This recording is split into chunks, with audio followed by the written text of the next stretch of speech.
Здравейте, пътешественици! Благодаря ви, че се включите в Национално движение Обичам България.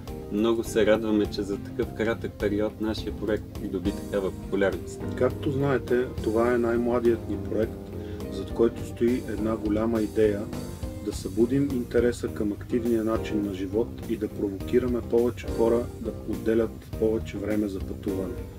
В България има прекрасни места, някои от които са по-малко известни, но си струва да бъдат видени. Надяваме се персоналните албуми да събудят интереса у децата и те да прекарват по-малко време пред компютъра и повече време в пътешествия. Щастливи сме, че все повече хора откликват на тази идея за краткото време, откакто тя съществува. Пожелаваме ви да продължавате да живеете активно, защото светът е прекалено голям и красив, за да не го видим. А сега към томболата. В томболата за 2016 година се включиха 21 участника от цялата страна, които представиха попълнени албумчета с 100 различни лепенки. Това са листчетата с имената на участниците. Ще ги сгънеме и ще изтеглиме печелившите и щастливите участници. Може да ги сгънеме.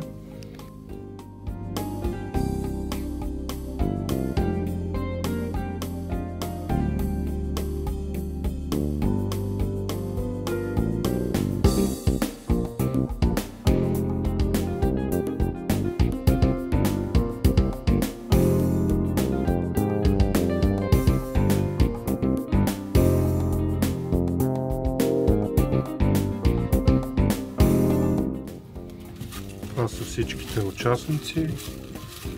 Сега теглиме наградата за трето място, която е 200 лева. Това е първият участник. 200 лева печели Аделина Валентинова Стоева от град София.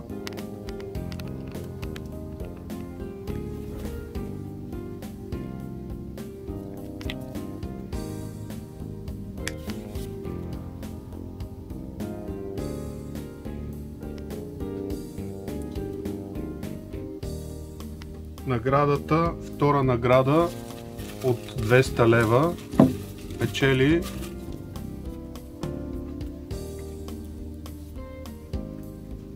Донка Христова Капралова, град Габрово.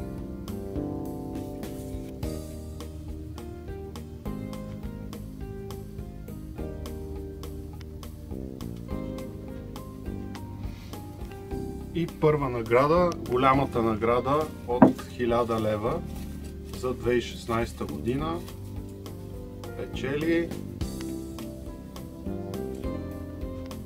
Атанас Спасов Гълъбов, град Пловдив. Честито! Надяваме се да продължава пътешествията и да събира нови впечатления през новата година.